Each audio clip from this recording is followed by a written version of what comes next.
All right, guys, so there is currently an uprising happening in China, and it is first and foremost about their COVID-0 policy. So let's talk a little bit about it here. So this is in BBC News. They say, China COVID, protests continue in major cities across the country. Protests against strict COVID measures in China have spilled into a second night and spread to the biggest cities. Demonstrators gathered in the capital, Beijing, and the financial hub, Shanghai. Many held up blank pieces of paper to express their discontent and acknowledge the censorship. Some have, however, gone as far as calling for President Xi Jinping to step down. Millions have been affected by nearly 3 years of mass testing, quarantines, and snap lockdowns. It is very unusual for people to publicly vent their anger at the Communist Party leaders in China, where any direct government criticism can result in harsh penalties. The police have largely allowed the rallies to continue, but in Shanghai, officers arrested several people and cordoned off streets on Sunday. Hundreds of people gathered on the banks of a river in the capital of Beijing for several hours on Sunday, singing the national anthem and listening to speeches. Earlier in Beijing's prestigious Tsinghua University, dozens held a peaceful protest and sung the national anthem, according to pictures and video posted on social media. So the genesis of this is the story that we're getting, that the genesis of this came when some people allege, I don't know if this is accurate, but I'll just tell you what the allegations are, that the COVID lockdown measures are so severe and strong that there was an apartment building that caught fire and people were not allowed to exit or weren't able to exit in part because of how strict the lockdown measures are. And so 10 people died as a result of the fire in the apartment building. And there are many people who are blaming the COVID lockdown measures as a result, for those people dying, effectively. Again, I don't know how true that is. It seems like it almost sounds unbelievable because it's such like a caricature of, the worst case scenario of these harsh lockdowns being implemented. But whether that's actually the case, in a sense, is neither here nor there, because this is the impression many people have, and so they're acting in accordance with that, or acting in response to that. So now, let me show you, this is from Global News here. I'll show you some of the protests that are currently going on the streets. So this first video here is in Shanghai. Police arrested several people amid a rare open protest against the Chinese government in Shanghai on Sunday. They're dragging a protester here, throwing them in the car. Protests flared up against heavy COVID-19 curbs after a deadly fire in the country's... Sorry, missed that one. Read that for you one more time. After a deadly fire in the country's far west sparked widespread anger.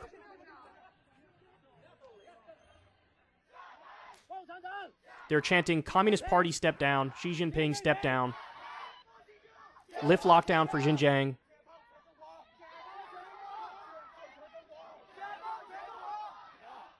We want freedom.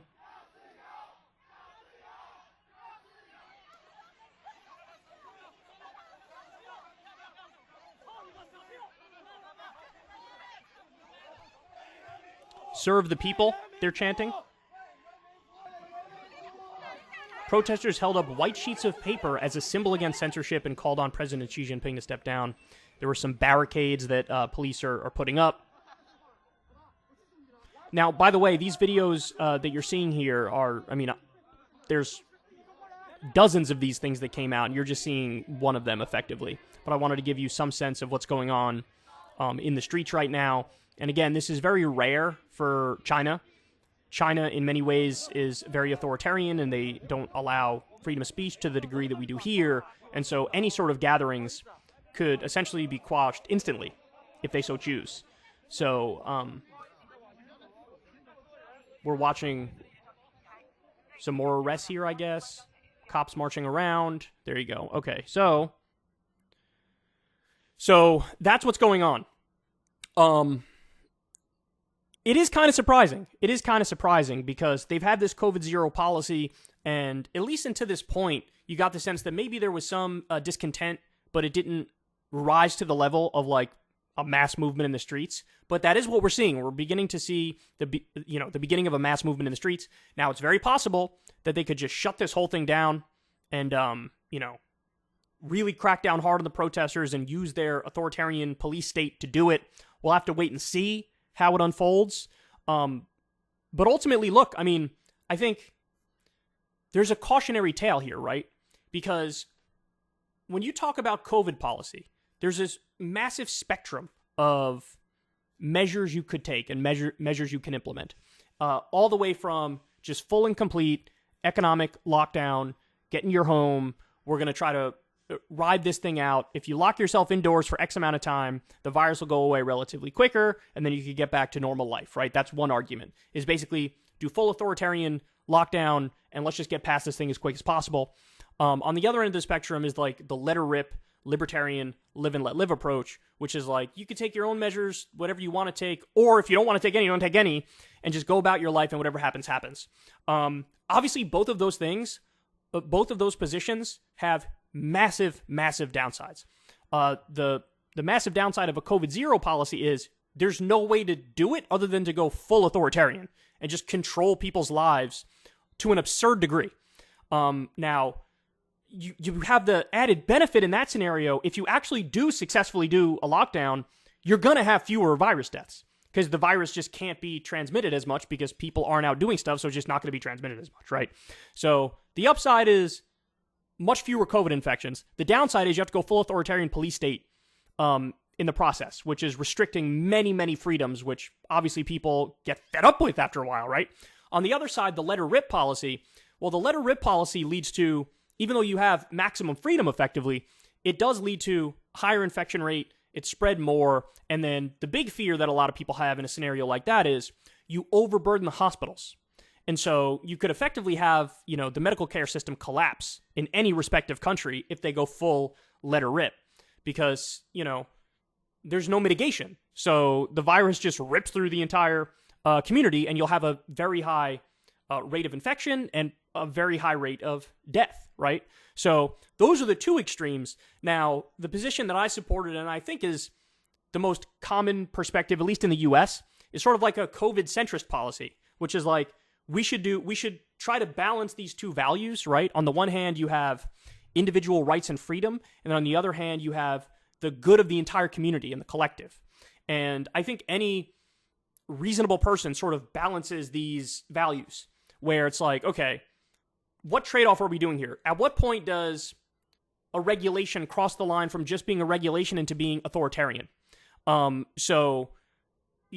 on in the pandemic, I loved the idea. In retrospect, I wouldn't have done any lockdowns. We never had a federal government lockdown, but we had some, governors would say things here or there. You'd have individual companies that just totally shut down.